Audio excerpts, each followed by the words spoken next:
नमस्कार दोस्तों। आज हम चंद्रसेन विराट जी द्वारा लिखित उड़ान ये गजल पढ़ने वाले हैं। प्रस्तुत गजलों के माध्यम से चंद्रसेन जी ने अनेक मानवीय गुणों की प्रेरणा दे रहे हैं। विनम्रता, ऊंचे लक्ष्य, स्वाभिमान, दूरदर्शिता, परोपकार, अपनी गलतियों को सुधारने का प्रयास आदि ऐसे गुण हैं जो हमारे व्यक्तित्व का विकास करते हैं। परिचय।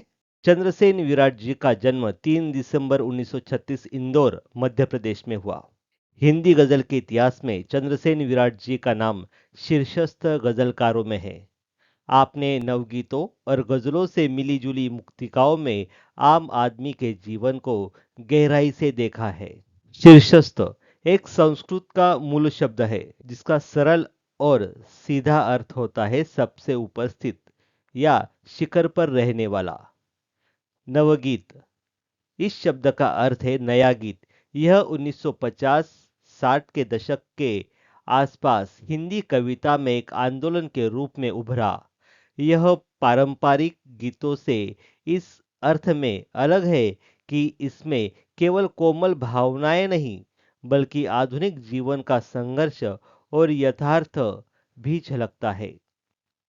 मुक्तिका मुक्तिका को अक्सर उर्दू की गजल के हिंदी के रूप के तौर पर देखा जाता है।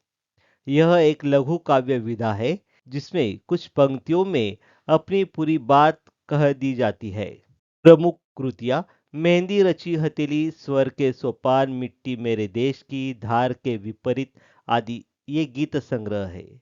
आस्था के अमलताज, कचनार की टहनी, न्याय कर मेरे समय आदि ये गजल संग्रह है। कुछ पालाश, कुछ पाटल, कुछ सपने, कुछ सच आदि ये मुक्तक संग्रह है। पद्य संबंधी गजल एक बहर और वजन के अनुसार लिखे गए शेरों का समूह है। इसके पहले शेर को मतला और अंतिम शेर को मक्ता कहते हैं। प्रस्तुत रचनाओं में विराट जी ने स्वाभिमान, विनम्रता, हौसलों, बुलंदी, दूरदृष्टि जैसे अनेक मानवीय गुणों को महत्वपूर्ण स्थान दिया है। बहर का अर्थ है गजल की लय या ताल, यानी हर एक शेर को पढ़ते समय जो समान गति, समान लय सुनाई देती है। इस गजल में आप देखेंगे कि हर शेर को पढ़ते समय एक जैसा ही रिदम बनता है। उदाहरण, अंधेरे के इलाके में किरण मांगा नहीं करते, जहां हो कंटकों का वन, सुमन मांगा नहीं करते। इसे पढ़ते समय जो चाल बनती है वही चाल अगले, उससे अगले और आखिरी शेर तक एक जैसी बनी रहती है। यही एक बहर में होना कहलाता है। वजन क्या है? वजन, अब वजन बहर से थोड़ा अलग लेकिन जुड़ा हुआ है। वजन का मतलब है शब्दों की मात्राओं की गिनती। हर पंक्ति में उतनी ही मात्रा होना। इस गजल में हर पंक्ति का वजन बराबर रखा गया है। इसलिए कोई भी शेर छोटा या अचानक लंबा नहीं लगता। अगर एक पंक्ति का वजन बिगड़ जाए तो शेर बेताला लगेगा। यह गजल वजन के नियम का पूरा पालन करती है। मतला क्या है? परिभाषा कहती है इसके पहले शेर को मतला कहते हैं। गजल का पहला शेर मतला। यहाँ पहला शेर है, अंधेरे के इलाके में किरण मांगा नहीं करते, जहां हो कंटकों का वन, सुमन मांगा नहीं करते। इस शेर की खास बात, दोनों पंक्तियां एक ही तरह से खत्म हो रही है, मांगा नहीं करते की पुनरावृत्ति है। यही विशेषता मतले की पहचान होती है। मक्ता क्या है? परिभाषा के अनुसार अंतिम शेर को मक्ता कहते हैं। इस गजल का आखिरी शेर है, खुशबू देती है एक शायर की, जिंदगी धूपदान होती है। यही मक्ता है। मक्ते में कई बार शायर अपना नाम भी लाता है, लेकिन यहाँ बिना नाम के भी यह मक्ता है, क्योंकि यह अंतिम शेर है। एक लाइन में दोहराए, बहर एक गजल की लय, वजन हर पंक्ति की मात्रा समानता, मतरा गजल का पहला शेर, मक्ता गजल का अंतिम शेर। अंधेरे के इलाके में किरण मांगा नहीं करते, जहां हो कंटकों का वन सुमन मांगा नहीं करते। कंटकों का वन मतलब कांटों का जंगल। सुमन यानी पुष्प, फूल, कुसुम, प्रसून। जब व्यक्ति अंधेरे क्षेत्र में हो तो वहां प्रकाश की किरण मांगने से कोई लाभ नहीं है, क्योंकि वहां प्रकाश होगा ही नहीं। इसी तरह जब हम कांटों के वन में हो तो वहां फूलों की आशा करना या फूल मांगना व्यर्थ है, क्योंकि वहां फूल मिल ही नहीं सकते। जिसे अधिकार आदर का झुका लेता स्वयं मस्तक, नमन स्वयमेव मिलते हैं, नमन मांगा नहीं करते। स्वयमेव अपने आप ही या खुद ही। नमन जब हम किसी के प्रति श्रद्धा या आदर प्रकट करने के लिए सिर झुकाते हैं तो उसे नमन कहा जाता है। जो व्यक्ति आदर के योग्य होता है वह स्वयं ही विनम्र हो जाता है। उसे किसी से नमस्कार करवाने की आवश्यकता नहीं होती।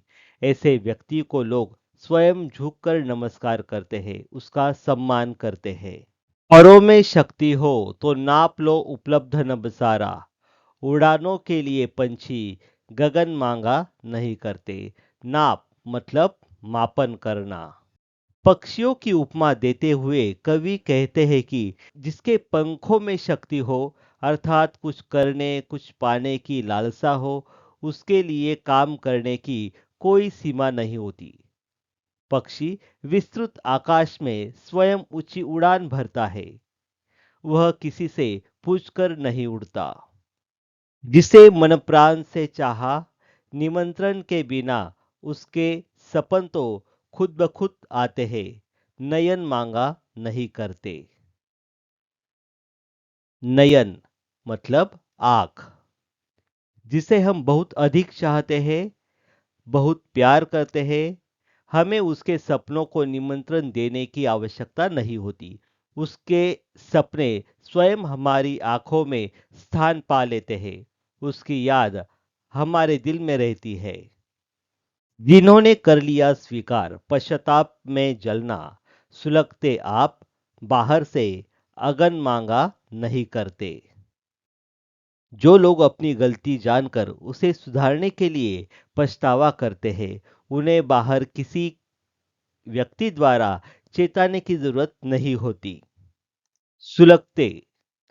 सुलगते का मतलब होता है बिना लो मतलब आप आग की लपट, धीरे धीरे जलना।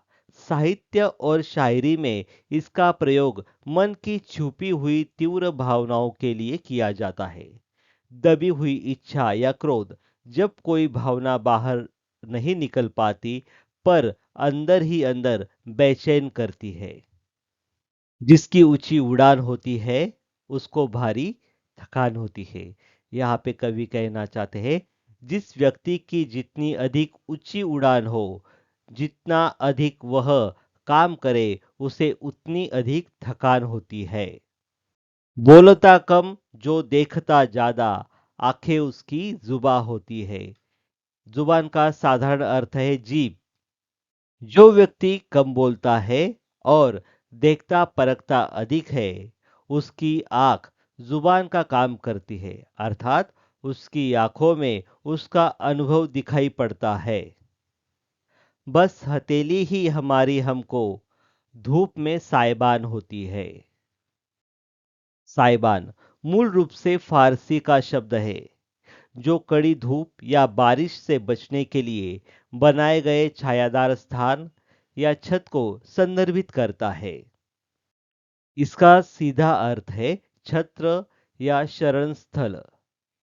कवि यहाँ पर कहना चाहते हैं, जब हम कड़ी धूप में चल रहे होते हैं, उस समय हम अपनी हथेली से ही छाया प्राप्त करते हैं, अर्थात जब हम परेशानियों में मुश्किलों में फंसे होते हैं, तब हमें स्वयं उसका हल ढूंढना होता है। कोई दूसरा हमारी मदद नहीं करता। एक बहरे को एक गूंगा दे, जिंदगी वो बया होती है। बयान। बयान भी फारसी का मूल शब्द है जिसका अर्थ होता है कथन या व्याख्या या वर्णन। एक गूंगा जब एक बहरे से बात कर सके वही जिंदगी है। तीर जाता है दूर तक उसका, कान तक जो कमान होती है। कवि यहाँ पे कहना चाहते हैं जो धनुर्धारी कान तक कमान को खींचता है उसका तीर उतना ही दूर तक जाता है। अर्थात व्यक्ति अपना लक्ष्य जितना ऊंचा बनाता है उसकी उपलब्धि भी उतनी अधिक होती है। खुशबू देती है एक शायर की जिंदगी धूपदान होती है। धूपदान का अर्थ होता है वह पात्र या बर्तन जिसमें धूप अगरबत्ती रखकर जलाई जाती है। कवि यहाँ पे कहना चाहते हैं एक शायर की जिंदगी एक धूपदान के समान होती है। जिस प्रकार धूपदान में जलता हुआ द्रव अपनी सुगंध से वातावरण को सुवासित करता है उसी प्रकार एक शायर की प्रसिद्धि चारों ओर फैल जाती है।